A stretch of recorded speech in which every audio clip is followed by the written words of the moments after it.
I was the first to notice him. By the time Carmen and Lexi noticed him, I knew it was too late. They acted as though it was a joke when he sat in the driver's seat of my dad's car with us. He sat there quiet, and I was speechless myself, but Lexi and Carmen had plenty to say. They teased him about his gold jacket, his strange behavior, and held their phones up saying, "You're so canceled, buddy." I barely saw him make a move when suddenly Lexi's phone crashed against the window next to me.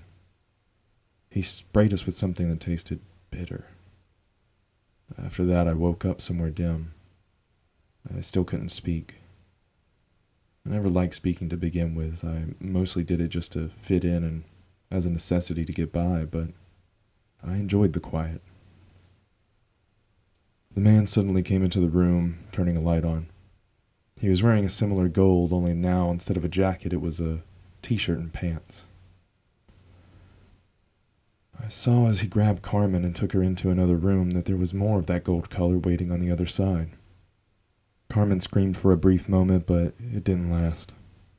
Lexi stared at me from the other side of the room, panicked and in tears. She began yelling and asking me what we should do, but I just stayed silent. Eventually she gave up and grew quiet. I'm not sure how long after, but the man returned and he gave me a look for a bit, just standing there in silence before leaving. Lexi started trying to talk to me again, but as always, I just stayed silent. When he came back, he brought me a plate of food. He still didn't say anything, but Lexi tried making a run for it. Much like Carmen, all I heard was a brief scream before it returned to quiet. Sometime later, maybe a day or two, the man came back again, bringing me another plate of food, and again, just like before, he just looked at me. We just stayed there looking at each other in the quiet. It stayed like this for what seemed like a few months.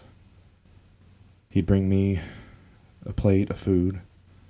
He'd still bring other girls and once in a while a young boy, but they all ended up the same. Throughout all of this, he eventually grew comfortable with me, allowed me to sit in the main room, which was all decorated in gold. I had no attachment. I didn't miss my family, the people who were supposed to be friends.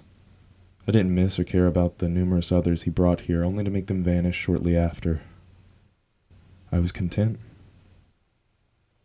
But there was still one thing that kept fighting me. One day, after finishing removing another girl from this place, he came back and was preparing his dinner. I quietly asked with little breath, "Why gold?" This shocked him for a moment. It was the first time he had ever heard me. He responded, "Gold, a color with the warmth of the sun. Its glowing embrace is like that of a mother's love. It's a color of absolute peace. But you know, there is another color that I've been a big fan of. Silver. And there's actually a silver which can bring more gold to your life."